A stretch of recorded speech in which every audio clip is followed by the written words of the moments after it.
Salut les 20 joueuses et 20 joueurs, bienvenue dans cette 20 jeux de dégustation, ici Swatch. Et aujourd'hui, je vais vous expliquer les règles de Above and Below, un jeu de Ryan Laukat, un auteur qu'on aime bien, qui n'est pas un grand productif, mais qui fait des jeux vraiment particuliers, qui les illustre lui-même d'ailleurs, édité par Lucky Duck Games. Donc c'est un jeu en fait qui est initialement sorti en 2015, donc ça fait 5 ans qu'il est sorti en anglais, mais il comporte vraiment beaucoup de textes. Donc je vais vous montrer.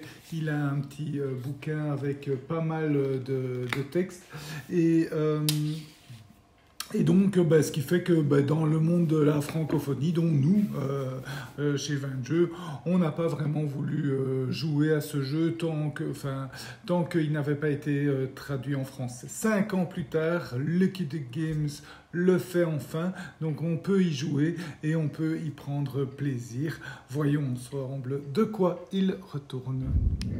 Dans Above and Below, des barbares ont incendié notre village et nous avons fui. Nous avons traversé les déserts, les montagnes glacées, et nous avons trouvé un petit coin de paradis. Nous nous sommes installés et nous avons vite remarqué que ce coin de paradis était rempli de cavernes souterraines mystérieuses. Voici donc le thème bien illustré par Ryan Laukat de Above and Below. Et voici le plateau avec le plateau personnel d'un joueur et le plateau central. C'est un jeu de choix d'action, je dirais. Et donc vous allez chacun à son tour choisir une action, l'exécuter grâce à vos ouvriers. Ce n'est pas vraiment du placement d'ouvriers, mais vos ouvriers vont exécuter les actions que vous aurez choisies. Donc le jeu se joue en 7 tours, donc on commence ici et puis on fait 1, 2, 3, 4, 5, 6, 7. À la fin des 7 tours, on regarde qui a le plus de points de victoire et qui gagne donc. Alors, à chaque tour, chaque joueur à son tour va exécuter une action et puis ce sera au tour du joueur suivant qui va exécuter une action. Les actions sont schématisées sur le plateau personnel d'un joueur. Donc vous avez les 5 actions possibles qui sont là. Donc si je veux par exemple exécuter cette action ou cette action, eh bien je prends un de mes ouvriers disponibles, je le place là pour exécuter l'action. Quand j'ai exécuté l'action, je place mon ouvrier dans la zone de repos et puis c'est au joueur suivant. Et tant que tout le monde a des ouvriers disponibles, voilà, je vais exécuter cette action-ci. Quand il l'a exécutée, je le mets dans ma zone de repos et c'est au joueur suivant. Quand tout le monde n'a plus d'ouvriers de disponibles, le tour se termine et on passe le pion premier joueur au joueur suivant et le joueur suivant fait une action, etc. Et on recommence comme ça jusqu'à la fin du jeu. Alors, c'est quoi les actions ? La première action, c'est celle-ci, mais je vais peut-être d'abord expliquer celle-là.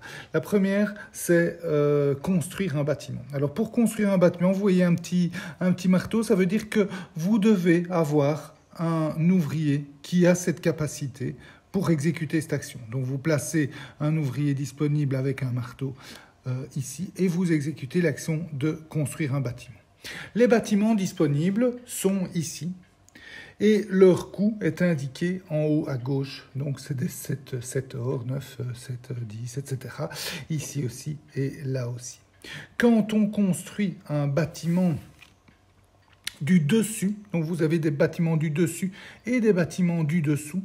Quand on construit un bâtiment du dessus, eh bien, on paye la somme, on prend le bâtiment et on le place sur sa ligne de bâtiment du dessus. Et on le remplace immédiatement par un prochain bâtiment. Quand on achète un bâtiment du dessous, on doit avoir au préalable gagné une carte comme ça, exploration. Donc on ne peut le placer que sur une carte comme celle-ci, exploration. Donc par exemple, j'achète cette carte-ci, je la prends.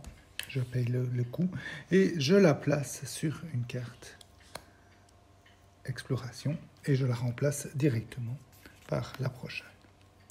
Donc voilà, ça, c'est pour l'action construire. Et puis, notre constructeur va dans la zone de repos. Autre action qu'on peut faire, c'est engager un nouvel ouvrier. Et pour ça, eh bien, vous voyez, il y a une plume. Il faut avoir une plume. Il faut être capable d'enseigner, de former le nouvel ouvrier. Et à ce moment-là, eh bien, c'est un peu le même principe. On regarde les 5 ouvriers disponibles. Leur coût est indiqué là. Et on prend celui qui nous intéresse. Donc, vous voyez qu'ils ont aussi les mêmes particularités ou aucune. Imaginons que je veuille celui-là. Je paye 5 pièces et je le place tout de suite sur ma zone de repos. Là, c'est un petit peu différent que pour les bâtiments, puisqu'ils ne sont pas remplacés. Ils ne sont remplacés qu'à la fin du tour. Donc, si on a pris, par exemple, celui-ci, imaginons que j'ai pris celui-ci, eh bien, à la fin du tour, quand tout le monde a joué, on les décale tous sur la gauche et on en pioche de nouveau pour venir là. Donc voilà, ça c'est la deuxième action, c'est engager un nouvel ouvrier. Troisième action, c'est aller travailler et gagner des sous. Donc ici, j'ai engagé mon ouvrier, je le place là. Et aller gagner des sous, c'est simple. Un ouvrier là, je gagne un sou, tout simplement. Donc je prends une pièce, comme ceci, une pièce que je mets dans mon stock. À noter que le premier joueur qui fait cette action gagne en plus un baril de cidre, ce qui peut être intéressant. Donc, alors que c'est une action plutôt peu intéressante, le premier qui gagne un baril de cidre, ça devient tout à coup beaucoup plus intéressant. Donc, les joueurs vont quand même bien hésiter entre prendre un bâtiment qui les intéresse très fort avant les autres, prendre un ouvrier qui les intéresse très fort avant les autres, ou même aller bêtement chercher une pièce, surtout pour gagner le baril de cidre. Avant-dernière action, c'est celle-ci, c'est récolter. En fait, vous pouvez avoir des bâtiments qui quand vous achetez des bâtiments comme ceci, eh bien, vous devez mettre le nombre de ressources qu'il est indiqué par rapport au nombre de points dessus. Donc ici, 2 ressources papier, comme ça, et ici, 2 ressources champignons. À noter qu'il y a d'autres types de bâtiments, c'est ceux-ci avec des ressources. Là, on place une seule ressource, mais s'il est vide, à chaque tour, il produit une ressource de ce type-là. Mais il faut qu'il soit vide. Parce que c'est pas tout d'avoir des ressources sur vos bâtiments, il faut les récolter. Donc quand j'acquiers un bâtiment comme ça, je place les ressources correspondantes, ça reste sur mes bâtiments. En faisant l'action de récolte, eh bien un ouvrier permet de récolter une ressource. Donc je prends une ressource. Si j'avais mis plusieurs ouvriers, 2 ouvriers, pourrais prendre 2 ressources ou plus, si j'en mets 3 ouvriers, etc. Qu'est-ce que je fais avec ces ressources ? Bien, j'ai le choix entre trois actions. Soit je le mets de côté pour me réserver pour plus tard, soit je peux le mettre ici, ça veut dire que je vends cette ressource et les autres joueurs peuvent me l'acheter. C'est pas mal, ça crée un peu d'interaction, bien que ce soit pas souvent réalisé, mais on peut aller acheter une denrée chez les adversaires en sachant que le prix de vente est de minimum 3 sous et puis le reste c'est de la négociation entre les joueurs. Donc voilà, on peut le mettre là, on peut le mettre dans la réserve ou on peut le mettre sur la piste que vous voyez ici. L'avantage de le mettre sur la piste, c'est qu'à chaque tour, donc je vous ai dit, on fait toutes les actions, chacun à son tour une action avec un ouvrier. À la fin du tour, on gagne les revenus. Et les revenus, c'est où on en est. Donc normalement, on gagne 4 sous à chaque tour. Mais si on a mis une denrée ici, on gagne 5. Une denrée là, on gagne 6. Puis c'est 6, puis ça passe à 7, puis à 8. Et voilà. Donc, puisque le dernier, c'est 8 aussi. Donc, l'avantage de placer des ressources ici, c'est que vous allez augmenter votre revenu. Et ça, c'est vraiment intéressant parce que les sous, il va falloir bien les gérer. C'est pas toujours évident d'avoir beaucoup de sous. Donc, intéressant de mettre là. Mais une fois qu'on a mis des ressources là, on peut plus les enlever. Et chaque fois qu'on veut placer une nouvelle ressource, elle doit être différente. Si je gagne encore un papier, eh bien, je dois le mettre soit ici, soit dans ma réserve, soit au-dessus. Pourquoi? Parce qu'à la fin du jeu, ça va vous rapporter pas mal de points de victoire, puisque les points de victoire sont indiqués dans l'hexagone que vous voyez là. Donc chaque ressource qui est ici vaut un point de victoire. Chaque ressource qui est ici vaut un point de victoire, puis ça passe à 2, puis à 3, puis à 4, puis à 5, puis à 6. Bonne chance pour arriver jusque-là, mais c'est possible. Donc c'est une des stratégies d'ailleurs du jeu. Il y a pas mal de stratégies, vous allez voir, il y en a d'autres. Et il y a évidemment tout ce qui est mixte de stratégies. Mais c'est une des stratégies, c'est aller remplir ça. Évidemment, vous allez essayer de remplir les denrées les moins communes ici pour essayer d'avoir un maximum de denrées dans ces zones-là. Mais c'est pas toujours évident parce que vous avez, comme vous voyez, des bâtiments qui ont que 2 denrées. Et puis c'est fini. Des bâtiments qui produisent toujours. Donc, il est où le bâtiment? Voilà, par exemple, celui-là, il produit à partir du moment où vous l'avez récolté. Au tour d'après, pouf, il produit une nouvelle corde. Donc, évidemment, il va falloir peut-être placer ce type de corde un peu plus tard. Mais évidemment, si vous le placez un petit peu plus tard pour essayer d'optimiser les points de victoire de chaque corde que vous avez, c'est très bien, mais entre-temps, vous n'allez pas gagner les revenus suffisants. Donc, à voir, les choix sont pas toujours évidents dans le jeu, enfin pas souvent évidents même dans le jeu Above and Below. Donc voilà, ça c'est pour l'avant-dernière action. Et la dernière, je vous ai gardé le meilleur pour la fin. La dernière qui rend au jeu un petit peu toute son originalité. Oui, peut-être avant de parler de ça, vous parlez des bâtiments, parce que les bâtiments, qu'est-ce qu'ils vont faire les bâtiments? Ils vont vous apporter des ressources. Ils vont aussi vous augmenter vos revenus, ça c'est ils vont vous rapporter des points de victoire, ils vont vous donner des lits, je vais vous expliquer ça dans un instant à quoi servent les lits, des points de victoire selon certaines formules, et vous avez aussi des réductions, quand vous faites telle action vous gagnez un sou. Vous avez aussi des bâtiments ici qui vont, c'est les bâtiments clés, ce sont des bâtiments tirés au hasard en début de partie. Lui qui va vous faire un revenu à chaque tour d'une potion pour se soigner, vous allez voir à quoi ça sert. Lui qui donne une certaine habilité, c'est-à-dire que quand vous gagnez un nouvel ouvrier, vous ne le placez pas dans votre zone de repos comme je vous avais expliqué dans l'action gagner un nouvel ouvrier, mais vous le placez directement disponible. C'est très puissant, c'est très bon ça.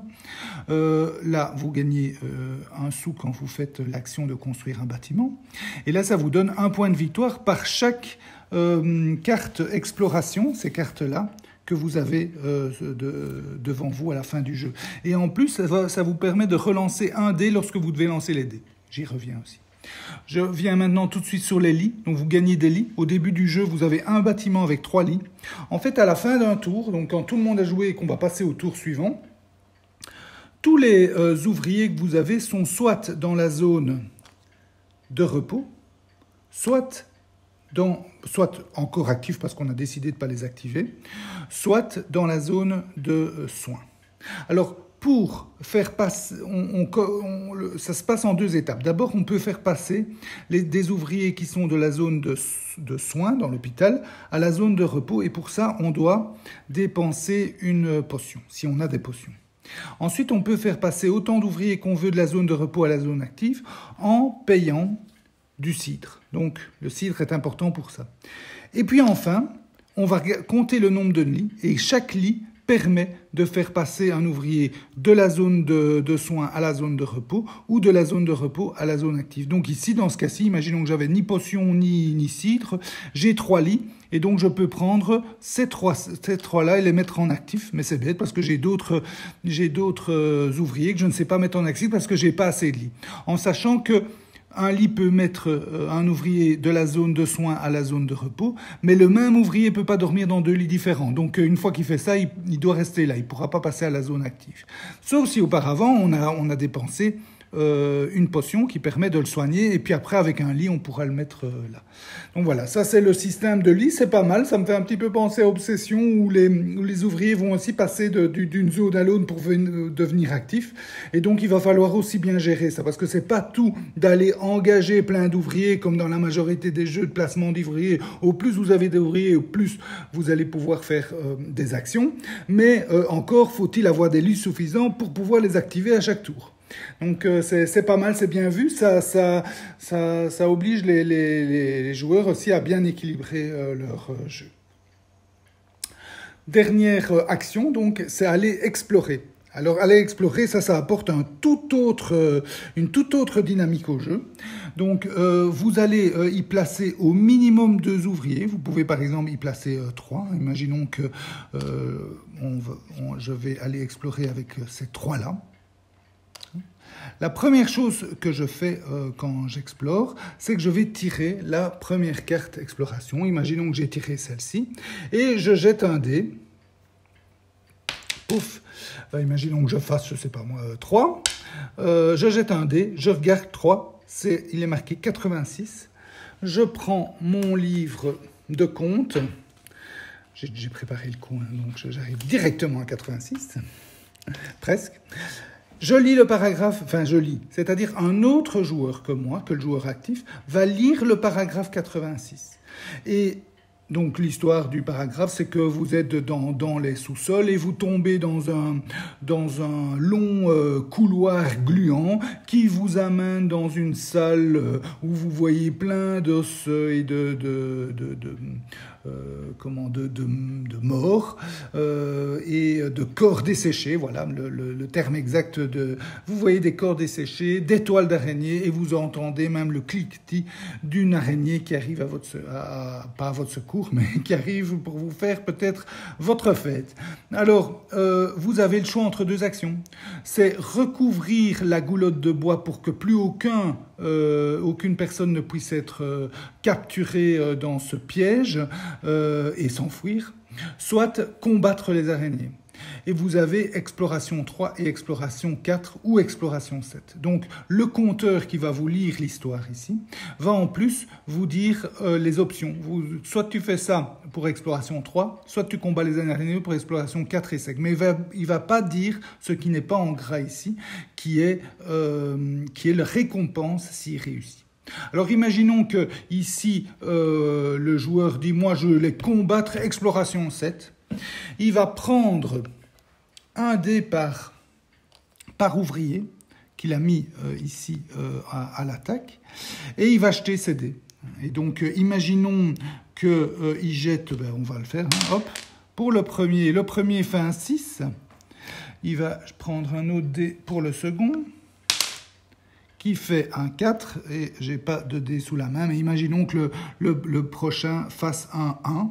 Vous comptez les petits icônes qui est là, donc 1, ça lui donne 2 icônes, le 3 lui donne 2 icônes, ça fait 4, et le 6 ici, c'est 3 ou plus, donc lui donne 2 icônes aussi. Donc s'il avait fait 1 ou 2, c'était une icône, 3 ou plus, c'est 2 icônes, 4 ici, c'est 3 ou plus, c'est 2 icônes, et un 1 ici, c'est 2 icônes. Donc ici, dans ce cas-ci, il a fait 6. Il fallait exploration 7 pour réussir. Il peut quand même faire travailler un ouvrier encore plus fort et se démener au-delà de ses limites pour donner un point supplémentaire, par exemple ici. Et si c'est le cas, alors il va être blessé. Voilà comment on est blessé. Et à ce moment-là, comme il a réussi son exploration, ces deux-là vont dans la zone de repos et on regarde, le compteur dit ce qu'il a gagné. Exploration 7, il gagne 3 pièces, une améthyste, donc une sorte de ressource, et une réputation. Donc les pièces et les ressources, vous avez vu à quoi ça servait. Les ressources lui permettent d'augmenter ici avec son revenu et les points de victoire, ou de les vendre aux autres joueurs. La réputation, c'est ce que vous voyez ici. Donc si vous gagnez une réputation, vous avancez d'un cran vers le bas.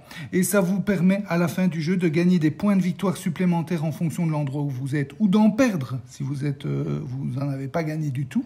Et en plus, il y a un système de majorité. Le joueur en tête va gagner 5 points supplémentaires, le deuxième 3 et le troisième 2 dans une partie à 3 ou 4 joueurs. Voilà. Donc, à 2 joueurs, il n'y a que le premier qui gagne 3 points de victoire. Donc voilà, ça donne un côté un petit peu hasardeux, mais en même temps très fun. Vous allez vraiment être transporté dans ces petites histoires, c'est sympa, même si elles ne sont pas toujours cohérente dans le sens où il n'y a pas un lien entre chaque histoire, il y a quand même le lien de l'exploration du monde du dessous. Donc vous êtes quand même dans ce thème du monde de la découverte du monde du dessous et de rencontrer comme ça des créatures chaque fois, soit hostiles, soit étranges, soit sympathiques, ça dépend. Et donc vous avez un petit côté narratif assez sympa dans ce jeu. Voilà, donc Habbo Ven Bilo, c'est vraiment une bonne surprise. Bon, c'est pas le meilleur jeu du monde, c'est un jeu très classique, hein, avec ses choix d'action, ses ouvriers, mais il y a des petites twists sympathiques, les bâtiments qui vont vous apporter des points de victoire selon certaines conditions, qui vont orienter vos stratégies. Il y a d'ailleurs beaucoup de stratégies différentes, hein. Vous allez pouvoir avancer dans ces ressources pour gagner un maximum de points en fonction du nombre de ressources les plus rares que vous aurez mises. Vous allez pouvoir construire beaucoup de bâtiments parce que chaque bâtiment va vous rapporter des points aussi. Vous allez pouvoir axer sur l'exploration pour augmenter votre réputation et donc gagner des points dans la réputation. Les points de majorité, ça fait beaucoup de points. Donc, et vous allez pouvoir faire un mix de tout ça. Vous allez pouvoir, par exemple, acheter un bâtiment qui va vous rapporter des points selon certaines ressources, donc viser à acquérir ces ressources. Donc voilà, il y a un petit peu de tout et en général, les points sont toujours serrés. Donc même s'il y a des jets de dés et tout ça, les stratégies sont cohérentes et sont compétitives, quoi. Donc pas mal de stratégies, pas mal de choix. Il faut quand même bien gérer son argent, hein, c'est pas toujours évident. Il faut gérer ses ouvriers, gérer ses bâtiments, etc. Donc pas mal de gestion, d'anticipation. Il y a un peu de compétition entre les joueurs, bien que c'est vrai que l'interaction n'est pas la meilleure des qualités du jeu. Et puis alors il y a surtout ce côté narratif qui est vraiment inédit. Donc dans un jeu de choix d'action très européen, tout à coup, hop, il vient mettre de la narration, des petites histoires, des jets de dés, mais finalement ça donne bien, quoi, parce qu'il y a d'autres jeux qui vont simplement permettre de piocher une carte au hasard ou jeter un dé pour voir ce qu'on a gagné. Bon, mais ici, ça va un peu plus loin. D'ailleurs, il y a pas mal de petites histoires et ces petites histoires nous font un peu rêver, quoi, chaque fois. Après, je parie d'ailleurs qu'après cette vidéo, vous allez penser à l'araignée qui nous a attaqué. Donc, vous voyez, il y a un petit thème sympathique qui fait que ce jeu est assez unique. C'est vrai qu'il a 5 ans, hein, on le voit un petit peu, il n'y a pas de grandes nouveautés, mais il y a cette intégration narrative qui est vraiment sympathique et qui fait qu'on passe vraiment un très bon moment autour du jeu. Voilà, c'était la dégustation d'Habbo Ven Bilo. J'espère qu'elle vous a goûté. Je vous souhaite de bien vous amuser. Santé et à bientôt.